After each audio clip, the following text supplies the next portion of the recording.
we have as our guest Miss Soumya Iyer, the CEO of DVIO Digital, to discuss with us the brave new world of AI and public policy.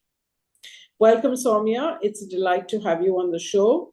I'd like to kick off by having you introduce yourself to our viewers, tell them a little bit about yourself and your company, and then we'll jump right into it. Oh, sounds good. Great. Thank you. Thank you for having me on the show, Anita. So quick background about myself and DVO. So I run DVO. DVO is a digital first marketing, AI, data analytics and tech organization. We operate in about 6 countries with a team of about 250 digital tech and AI enthusiasts. So just to sort of at the outset share with you, our work in AI has been ongoing for almost 6 years now. Of course, so I'm not an expert in public policy or governance, but we have been working with very interesting applications of Web3 and AI in the corporate world. So I've been running a incubator on the side. And the idea of the incubator, which is working primarily in AI and Web3, is to find applications of AI and Web3 in the corporate world. And we've found so many brilliant use cases, so many advantages that the corporate world is seeing with AI.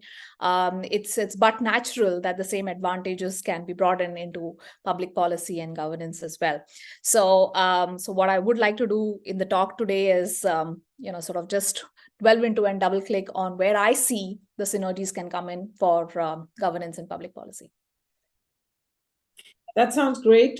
Thank you so much, Soumya. And I know that you've been speaking about this issue globally for some time now. So if you can share with our listeners today, how does this world look from your perspective? What are you seeing as the trends, perhaps first globally, and then let's double click, as you say, on the case of India, and let's dig a little bit deeper into what is the current infrastructure for public policy and governance for AI, and where do you think more needs to be done? What are we doing really well in India, and what are the things that we could do better?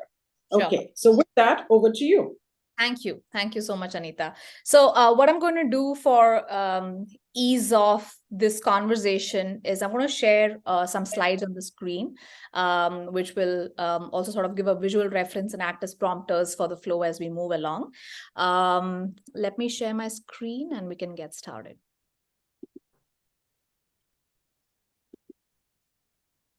Can you see my screen? Yes, see you well. See Amazing. The screen well.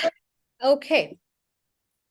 All right. So like I explained, this is really the ecosystem that I work in. There are a bunch of businesses that we work with, and we have this incubator primarily focusing on advanced technology, AI, ML, and Web3. And we've been working across markets in applying these technologies with the different industries that we work with.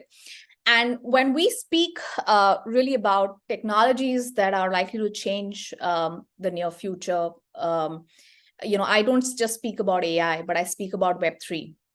Okay, so components of Web3 are AI, are metaverse, NFT, blockchain, and digital currency. But for the sake of this conversation, I'm going to focus more on AI, though I do have a very strong perspective on how technologies like metaverse can also come in, in terms of better governance and city planning and development. So there's so many interesting use cases in the Web3 universe for government and public policy making that we could sort of talk about this at length. But for today's conversation, we will double click on AI. Now, when we speak about AI, and I'm going to just sort of give an overview introduction about AI and what's happening in the world of AI, right? I think the news around AI is really, it's not dying down anytime soon, So, we have news that's floating around Sam Altman right now.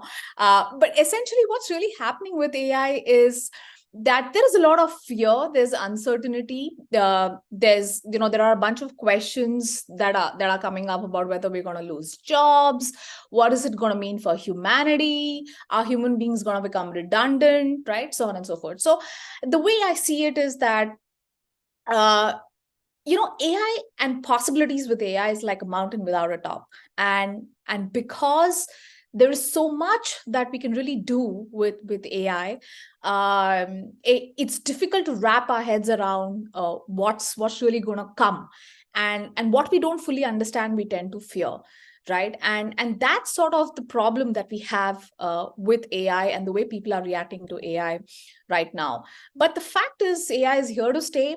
And with the power that it brings, the way to look at AI is really, do you want to fight AI or do you want to collaborate with AI? What's going to be more powerful, right? It's not human beings versus AI. It's about human beings along with AI, right? Which is what is going to unleash the power of AI hopefully for the betterment of humanity.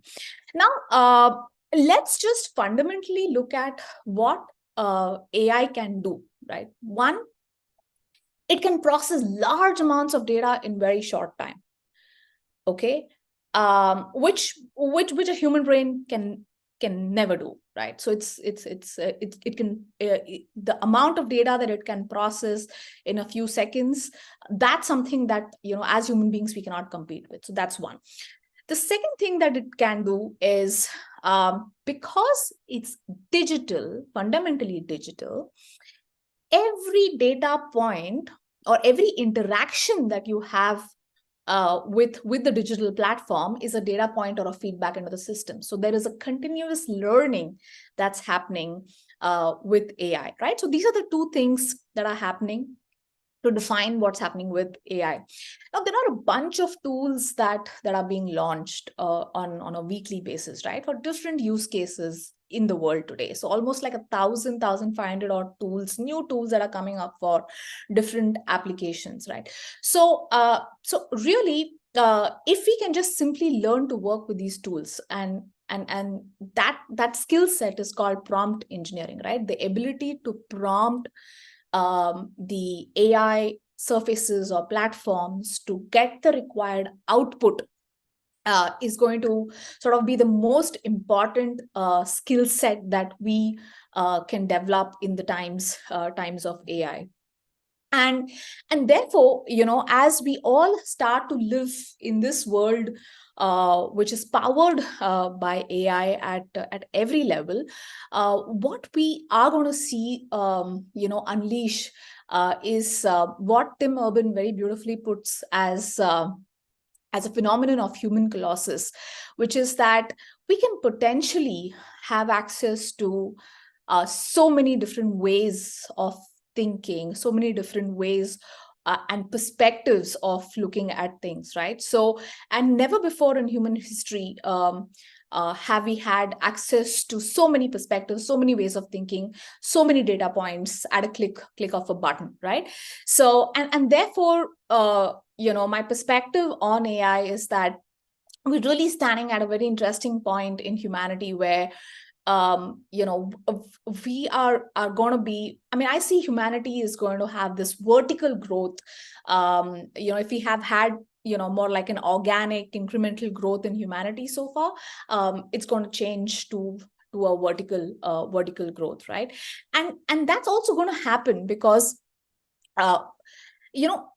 AI is going to unleash access. And I think this is a very important point that I want to make in the context, especially of governance and public policy, which we will touch upon as we move into the presentation, is that it's the biggest equalizer, because today, the person who will win is not the person with the maximum amount of resources, but it's really the person with depth, insight, and the best idea.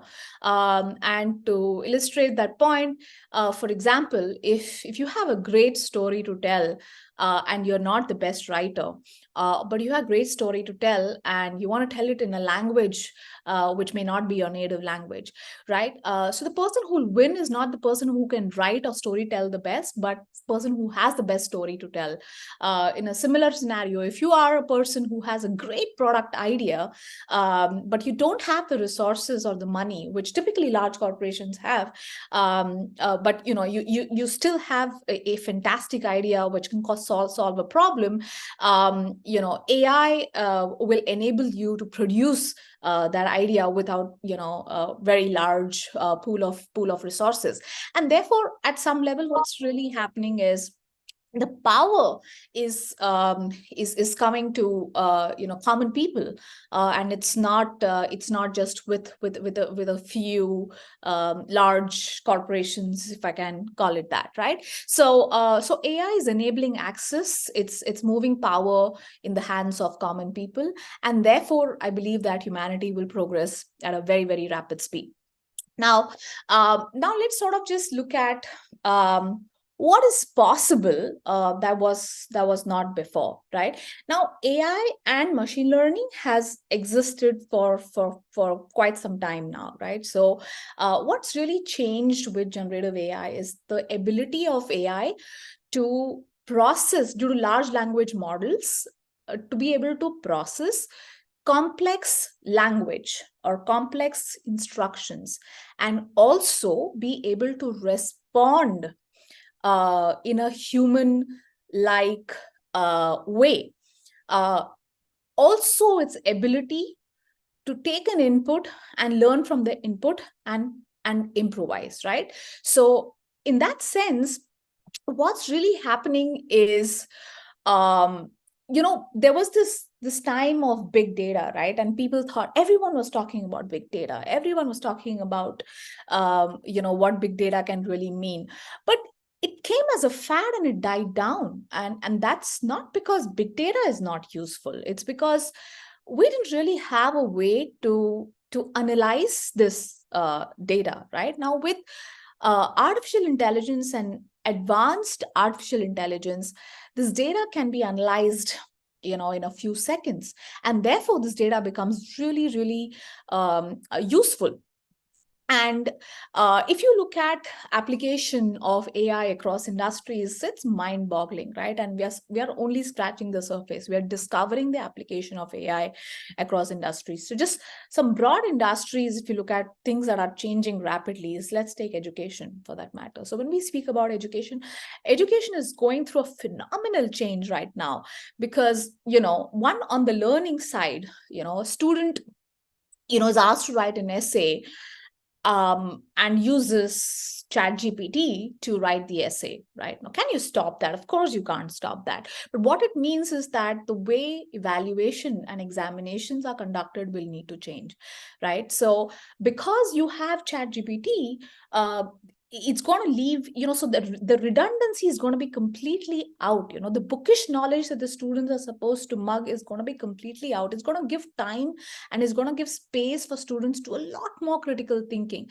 The way the conversations between the tutors and the students will go also would be to sort of lead to critical thinking and problem solving. On the side of the tutors and teachers, they will not spend hours in evaluating examinations or papers. More importantly, they can actually design individual learning plans for the students, right? It depends on where each student is in terms of their ability to understand or their grade, and individual learning plans or ILPs can be designed in no time because of AI. So the shift that we are seeing in education is tremendous, right? And again, because of AI, the grassroots level implementation of AI is going to be the biggest uplifter, the way I see it. And again, it's going to create equal access, it's going to create equal opportunities, and it's going to sort of reduce the divide. Similarly, if you look at healthcare, traditionally, diagnosis or medication has been developed based on a sample size of a handful of patients, perhaps. And there's a very interesting there is a very interesting product that Naveen Jain's daughter is working with, where interestingly she identified that there's not enough data points of symptoms on a woman's body, right? So there's not enough data points. So so men and women biologically are not the same. So even if they are similar symptoms, the same ailment, etc., not enough data points are being looked at on a woman's body. So those things are now possible because of AI, because it's not about a sample size anymore. The entire human race is the sample size, and every data point becomes a data point for you to look at and analyze, right? So in a sense, that's the fundamental shift that is happening with AI across various industries. And yeah, this is the company that I was talking about, Evie it's called, and its focuses only on identifying patterns or symptoms on women's bodies and looking at personalized sort of care or medication for every woman or every human body, for that matter. We actually run. So similarly, in the case of automotive industries, we speak about computer vision. It's a brilliant technology. With computer vision, what you're going to be able to do is fault detection, right? So every part or every manufactured part can just be read with a camera, and it will give you an input in terms of if there is any fault with this product or not, and reduces wastage, reduces faults by almost 99.99%. And all in all, what's going to happen because of AI is that your everyday devices are going to be powered by internet. That data is going to be centrally captured. Your interaction with digital devices is going to be centrally captured. The way you interact with your environment, for that matter, right? Not just software or not just devices, is going to completely change. And it's perhaps you're going to look something like this. So that's sort of the world that we are moving towards as we speak. So now when we take all of this and we bring it to a conversation on where and how do we see these advancements that are happening in the world of AI, how do we see it apply in the context of governance and public policy? The way I look at it is these are the various steps. Now, when we look at government and public policy, one is that every state government or every department within the state government, typically what we have observed is that, there is an over-indexing that happens perhaps just on education and healthcare, but there's so many other local, sub-local issues that may need government attention or governance attention, right? So one is that when you have just large amounts of data that may be getting captured in any form, just being able to structure that data and identify patterns will be sort of the first use case of AI in governance, right? So just synthesizing large amounts of data to detect patterns and highlight deserving topics. And then from there, through those highlights that come at you, just performing a scenario analysis and perhaps forecasting policy options at a granular level. And then comes, of course, the stage of adoption, where you're generating data insights to help make those policy decisions.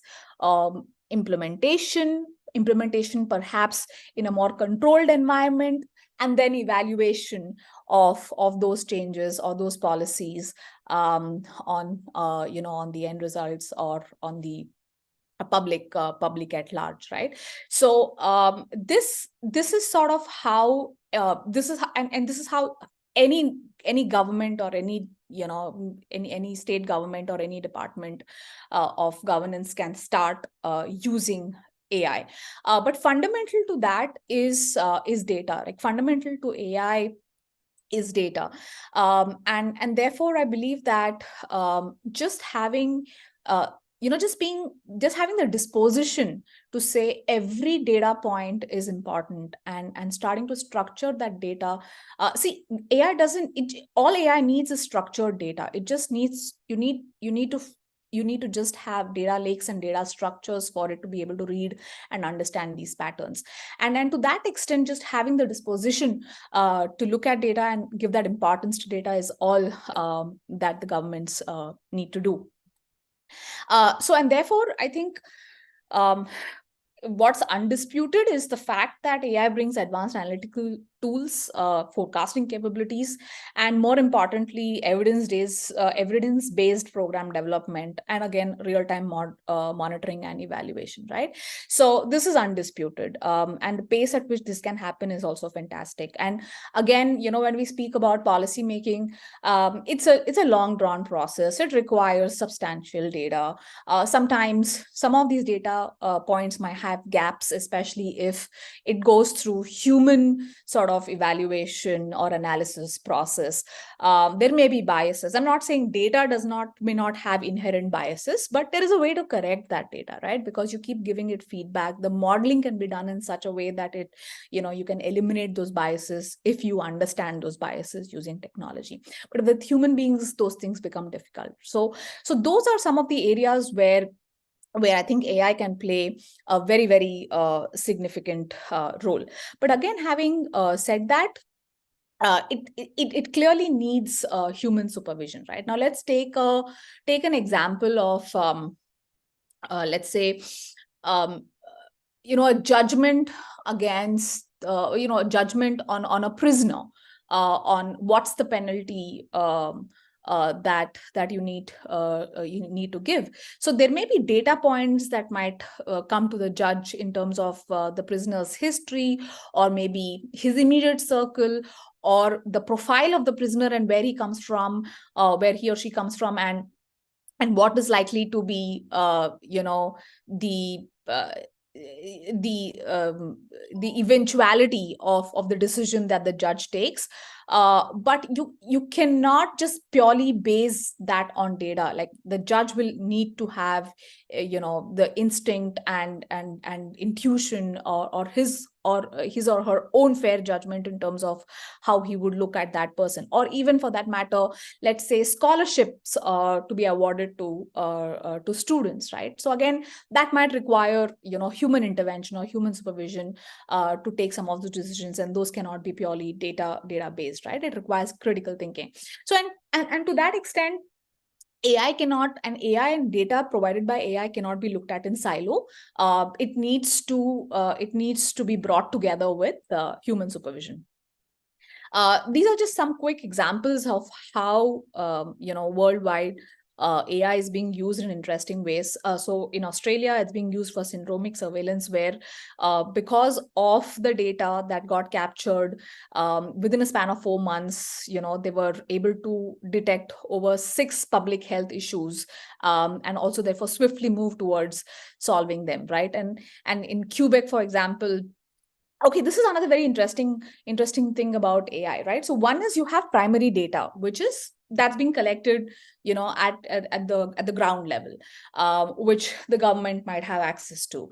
But then you can overlay it with multiple data points to have more accurate analysis. So you can overlay it, for example, with maybe geospatial data, right? So which you may, so for example, you at the sub-region level, that, hey, this area seems to have school and this is displaying these sort of patterns. You can overlay it with social media data, right? Again, because you can look at patterns of social behavior on social media in those subregions. You can say, this is what my primary data says, this is what I understand from the geospatial data, and this is what I understand from the digital or social data, right? Social media data. So it can bring in a lot more precision and a lot more perspective in terms of how some of these policy decisions can be taken, right? So, and a similar example exists in Quebec, where for economic development, they gained a lot deeper understanding or at the sub-region level of the workers. Again, another very interesting, or almost, it's not just interesting, but I think it's almost the most significant thing that we are talking in the world today, which is AI and sustainability, or the use of AI in sustainability, right? Environmental sustainability.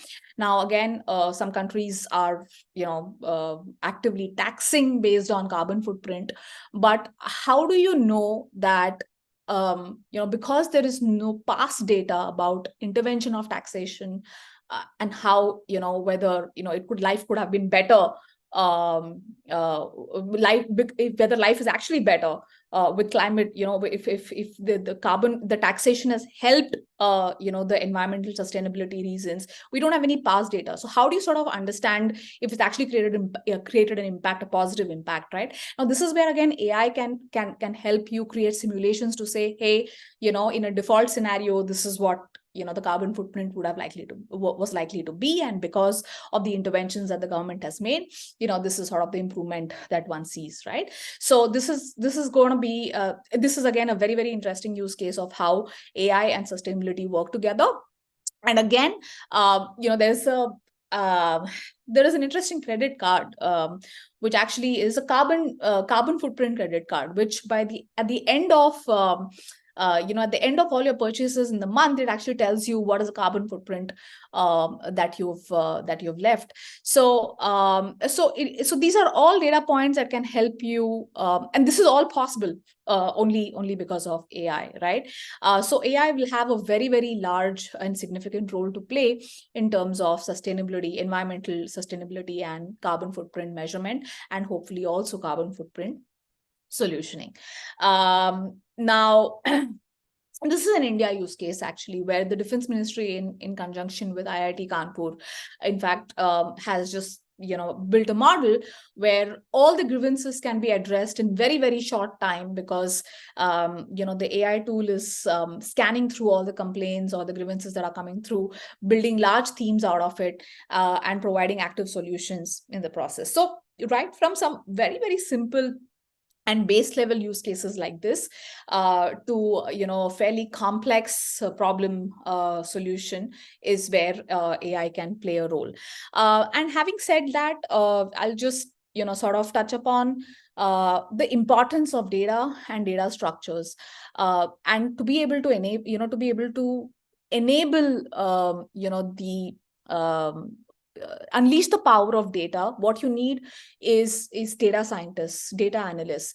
So the governments need to essentially create a cell, a dedicated cell. Those, I mean, some governments already have, the ones who are forward-looking have, but this is just something that's non-negotiable. I think every government needs to have a data analysts cell who are looking at what's happening in their regions, in their sub-regions, so on and so forth, and actively looking at how AI, a layer of AI, can sit on top of it to analyze the patterns in their respective area of work. So really the key move that all governments need to make is with respect to hiring and creating these data analysts and data cells.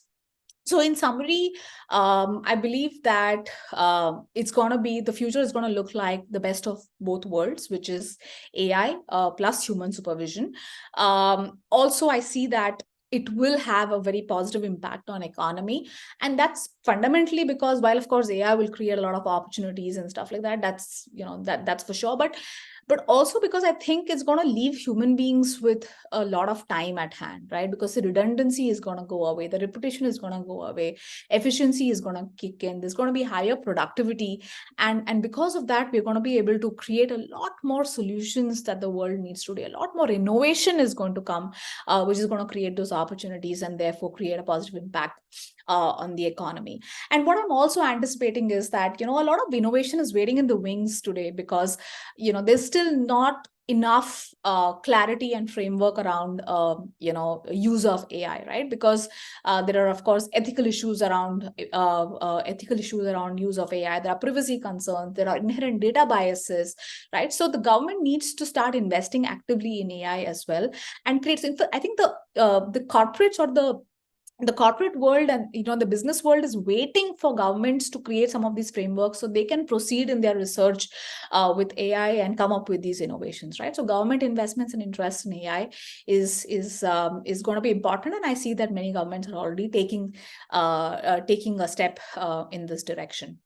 So that's what I have for you on AI. But I don't want to just stop here, and I also want to sort of speak to you for a couple of minutes on going beyond AI, how I see Web3 coming into the picture as well with respect to governance, city planning, transparency, documentation, trust, so on and so forth. So just 2 slides on that, and I will pause, which is, again, when we speak about metaverse, which is part of the whole Web3 phenomenon that we are seeing today, is just, metaverse is going to help tremendously in building enhanced in digital twins and help in city planning, right? So this is like the best use case one can look at with metaverse. Again, blockchain, as we understand it, I think, with the whole conversation around NFTs has got marred with political complications, primarily because it's also connected in some way with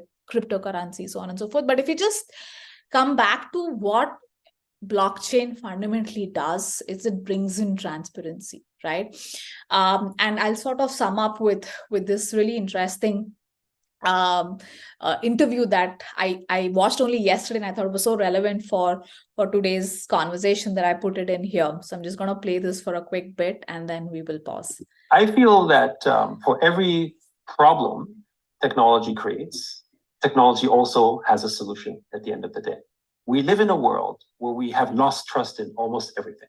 We don't actually know what's true anymore because we cannot actually process the information at the speed in which it's coming at us. So this is, to me, where blockchain technology will come and help us to basically give us, at least in the consensus-based system, a way in which we can now trust, you own this Bitcoin and you own this asset, it's immutable. So yeah. I feel like blockchain will help solve these issues for us. And that's basically why Web3 is so critical to our future. Yeah. So actually, those are exactly my sentiments, and that's true for AI as well. And with that, I'll take a pause, Anita. Thank you so much, Soumya, for this very comprehensive overview of AI, its use cases, what are the opportunities. I really like the fact that you see so much positive benefit for society and countries coming out of AI. And so let's shift the conversation based on what you have laid out for us so nicely to a couple more use cases. Mm-hmm. So one of the things that you said in your presentation was that it can actually have a lot of use cases in education. Yeah. And just linking this discussion to the last Let's Talk policy, where we talked about education and the learning losses from the pandemic. There have been TED Talks showing that actually, rather than just being the tool that students use to do homework and therefore avoid learning, AI can actually be helpful in creating solutions. And I'm very interested in your thoughts on how do you see AI addressing the huge learning losses faced by particularly younger children all over the world as a result of the pandemic. It's not specific to India. This is a global problem. Where do you see AI playing a role there? Yeah. So, Anita, the traditional way of learning with AI is almost obsolete now. Okay, because you literally, like I said, have access to information like Google, changed the way we did our research. We had large encyclopedias, which we had to go to, to research content. And with Google, that completely changed. So similarly with AI, your skills are not going to be, your writing skills not necessarily going to be important, or your information that you already know is not going to be important, right? Or information that you carry in your brain is not going to be important, but it's sort of forward-looking, critical problem solution thinking that's going to be important. So I wouldn't be very worried if you ask me about the loss of learning that happened in 2 years, because that can get covered if you can train students on prompt engineering. right? So the pace at which they will learn, the efficiency with which they will learn, will completely sort of eliminate any loss of learning that may have happened during the pandemic. So I would think that to train students on prompt engineering, on being able to use the AI tools to be able to elicit the information that they need, is going to solve that problem immediately. And do you see a world moving from education to other issues that the world is confronting? Let's take, for example, the case of healthcare and issues that the world is facing, because, you know, we still live in a world where the single leading cause of death from infectious disease worldwide is malaria.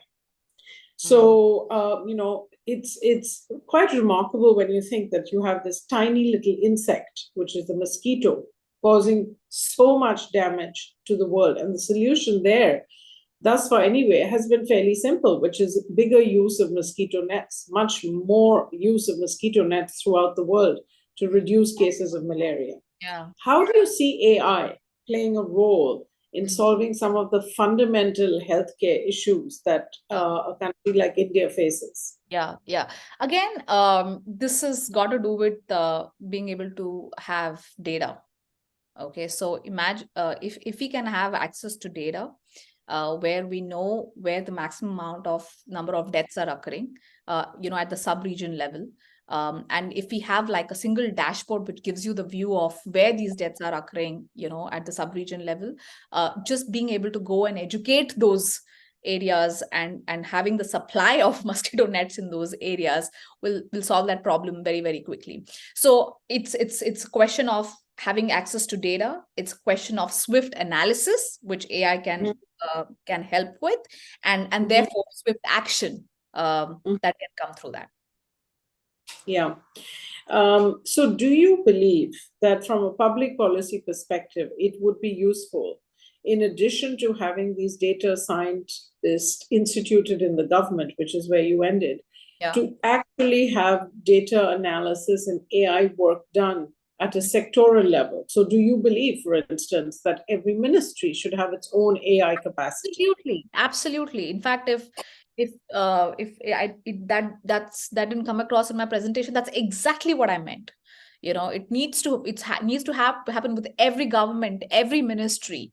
You know, and it needs to solve. So health ministry needs to solve its own. Road transportation ministry has its own problems to, you know, solve, and education ministry will have its own problems to solve, right? So women's health, you know, own problems to solve. So every ministry needs to have access to data, layer it with AI, understand the broad patterns which need attention, and from there, you know, move on to solving for some of these problems. Yeah. I'd like now to turn to the role of AI and the justice system.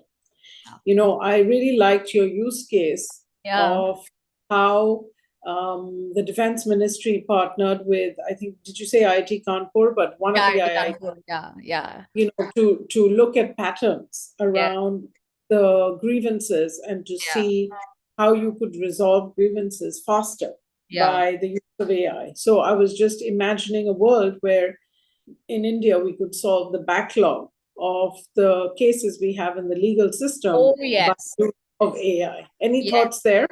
Oh, yes. So, you know, I think legal is going to be one of the, in fact, even when we look at all the industries that are going to be impacted by AI, legal tops it. You know, because, and even more so, the justice system is essentially because we're really working with loads of data and information to process, right? And just being able to create a summary of a case and having, let's say, data about similar cases from the past, all at fingertips, right? It's going to make it so much easier for any counsel or any judge to take decisions. So decision making is going to be so much faster because of AI. In fact, even as we speak, there are there are some tools. Some of my friends are creating AI-powered tools that can enable the justice system to function a lot faster. Yeah, no, that's great to know. However, it is expensive to train large language models and, to train large sets of data to produce the outcomes and the impacts that you are talking about. And typically, governments may not have the resources, and a lot of expertise is now concentrated, and a lot of power, therefore, is concentrated in technology companies in the private sector. Which brings me to the role of regulation. What are your views on the kind of regulatory framework that is needed for good, trustworthy use of AI? Yeah. So, Anita, that's true, and but that's been true for all technology until today. Every technological advancement or innovation has needed a regulatory framework to work in a fair way. And whether it's internet or use of mobile or whatever you might take, any technological advancement has needed a fair regulatory framework to function in the right way or have a positive impact. So, and that's going to be true for AI as we move forward as well. And in fact, like I mentioned towards the end of my presentation, the corporate world is waiting in the wings for the government to deep dive and create those regulatory frameworks, because they don't want to invest in innovation unless they know that whatever they invest in is actually going to see the light of the day. Right. So and so therefore, I think for the government to take keener interest and create those regulatory frameworks is what we're waiting for. I mean, I'll give you an example of the music industry, right? Again, it's an industry that we work in, where all I need is just 5 seconds of any artist's voice to be able to, create an entire song. Okay. And who can stop me? Nobody can stop me from doing that. And it's going to cost, obviously, the artists are going on strike against AI because it's going to cost them their business, and so on and so forth, right? So where is the value of talent in a scenario like this? But again, the framework perhaps could look something like permission-based construct, right? Where, obviously you cannot use, the voice of a particular artist without his permission, but can I create like a digital platform where artists can give permissions for the use of their voice or their lyrics or whatever, in a particular framework. So so there's just so much that's happening with AI that we quickly need regulatory frameworks to be able to use it and employ it and leverage it in the right way. Yeah, no, thank you, Soumya. And I do want to pick up on this point that you made about AI perhaps being a death knell for certain industries, such as the creative industries, because if you can reproduce paintings, if you can reproduce music, then what is the role for the human being there? And this is, of course, as you know, an ongoing and active debate. Yes. So good to hear that, you think that there might be solutions to that as well through permission constructs and other such initiatives and capacities being built into systems. Yes. Let's move now to something that that I'm always going to raise, which is if you look at this from a gender perspective and a gender lens, there is a lot of bias built into the algorithms that drive some of these outcomes and some of this machine learning. From where you sit, what do you see that is being done to eradicate bias, and what more needs to be done to make sure that AI doesn't lead to outcomes that are reconstructing and perpetuating existing structural discrimination against women? Yeah. So, there's an interesting a case study, which was, I think, published by Axis Bank, where they actually created a social experiment where they asked ChatGPT to explain investments to a man, and then they asked ChatGPT to explain investments to a woman. And the way ChatGPT explained investments to a man was in a pretty straightforward, used the jargons of the industry, and explained it like the way it should be explained. And to a woman, it dumbed it down and explained investments. So, and that's a clear case of an existing bias in the system. And the moment you say explain it to a woman, it does it in a different way versus explain it to a man in a different way, right? And this bias exists because this is the bias that exists in the data structures today. Yes. Now, the only way to correct it is to give it feedback because it's a machine, right? And it can learn whatever you ask it to learn. It can learn when you correct these biases, right? So the only way to correct biases in the existing system is to have models to give the machine feedback and actually physically eliminate these biases from data structures. So, and that's it's because, like I said, with generative AI, the biggest advantage you have is feedback system. Yeah. Yes, and I think, in your position, you are in a privileged position to both implement this within your company, to influence your peers, to influence the system, and to keep raising your voice and advocating for removing biases that are inherent in these systems and making sure that those feedback loops really work. Yes. So to close us out, Soumya, because we are coming to the end of our session, we will have a lot of students watching this session. What is your advice to them from a career perspective? What are the opportunities that you see, that you're seeing in your own company? And what are the opportunities you are seeing more broadly coming out of this brave new world? Yeah. So a clear opportunity is becoming a data scientist. Right. So these are public policy students. Yeah, but you can specialize in data. Okay. So you may be you may be in public policy, but if you actually take maybe an elective or go through a course, or maybe the institute should have courses designed for students to understand data, because that's going to be foundational for public policy going forward, considering that public policy will need AI to make fair public policy decisions. That's good advice. The brave new world of public policy is something that I think most people look at with fear. I think what your presentation has done is to remove some of the perhaps misconceptions around it and really profile what the opportunities are rather than just the challenges.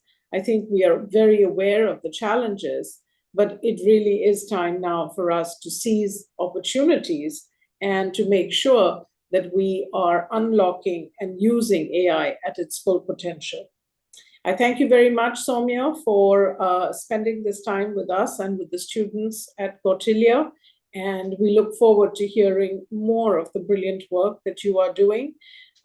Thank you for being such a role model in this industry and in your field more broadly, and for really showing the world that there can be, in a space which has been historically dominated by men, women leading the charge on making sure that this brave new world of AI is well utilized for the benefit of society and the world at large. Thank you so much. Thank you so much, Anita. Thanks for having me. And so that's so well summarized. Thank you.